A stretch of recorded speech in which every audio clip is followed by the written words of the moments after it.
আসসালামু আলাইকুম, আমি ঋতু কিচেন আপনাদের জন্য নিয়ে আসলাম তান্দুরি চিকেন রেসিপি নিয়ে। এখানে আমি বড় বড় 4টা মুরগির বুকের মাংস নিয়ে নিয়েছি। তো মাংসটাকে আমি ভালোভাবে ধুয়ে এভাবে ছুরি দিয়ে কেটে নেব। তো এই তো আমি এভাবে কেটেছি, তাহলে মাংসর ভিতরে মশলাগুলো ভালোভাবে ঢুকবে।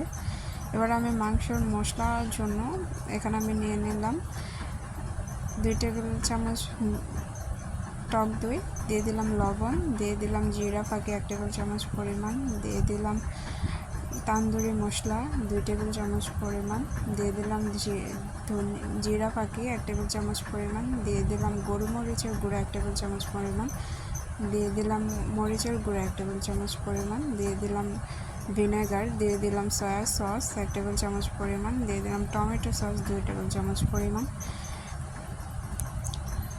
এবার আমি 1 টেবিল চামচ পরিমাণ লেবুর রস দিয়ে দেব। 2 টেবিল চামচ পরিমাণ আদা রসুন বাটা দিয়ে দিলাম। এবার আমি এই মিশ্রণটাকে ভালোভাবে মিশিয়ে নেব।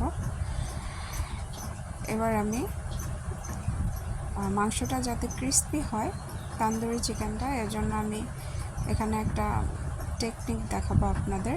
এখানে আমি 1 টেবিল চামচ পরিমাণ বাটার নিয়ে নিয়েছি। বাটারটা হাই হিটে আমি গরম করে চুলাটা অফ করে দেব। সাথে সাথে আমি এখানে 2 টেবিল চামচ পরিমাণ বেসন দিয়ে দিলাম। আমি চুলা কিন্তু অফ করে রেখেছি। তো এভাবে মিক্স হয়ে গেলে এরকম একটা টেক্সচার আসবে। তো ওই সসটা আমি এই আগের মেশানো সসের মধ্যে দিয়ে ভালোভাবে মিক্স করে নেব। তো এখন আমি মাংসটা ম্যারিনেট করব। তো আমি এভাবে ম্যারিনেট করছি। তো মাংসটা ভালোভাবে মেখে ম্যারিনেশন করে আমরা 2-3 ঘন্টার জন্য রেস্টে রেখে দেব। আপনারা চাইলে একদিন আগের মাংসটা ম্যারিনেট করে রেস্টে রেখে দিলে মাংসটার ভিতরে জুসি একটা টেক্সচার আসে। তো আমার হাতে সময় ছিল না, আমি এখানে 2 ঘন্টার জন্য ম্যারিনেশন করেছি। তবে অবশ্যই সময় নিয়ে একটু ম্যারিনেশন করবেন।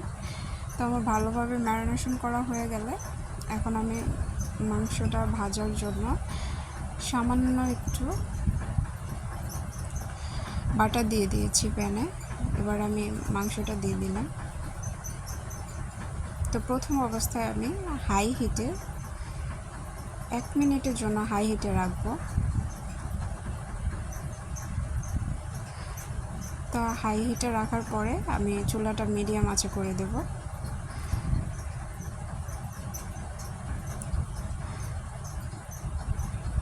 তো এখন আমি মিডিয়াম আঁচে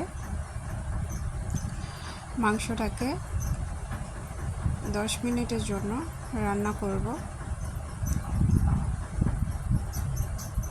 তো আমাদের যে মশলাটা আছে, যে মশলাটা দিয়ে আমরা মাংসটা ম্যারিনেশন করেছি,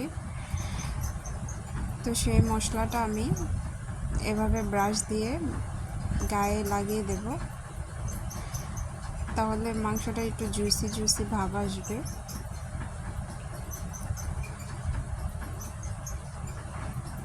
ভিতরে ভালোভাবে মাংসটা হয়ে গেলে এবার আমি নামিয়ে নেব। এই তো আমার তান্দুরি চিকেন হয়ে গেছে। তো এভাবে আমি বাকি মাংসগুলো ভেজে নেব। তো মাংসের সাথে আমি মেয়োনিজ আর রায়তা বানিয়েছিলাম। এই তো আমার ফাইনাল লুক। ভালো থাকবেন বন্ধুরা, আপনারা সবাই। ভালো লাগলে লাইক কমেন্ট শেয়ার করবেন। আসসালামু আলাইকুম।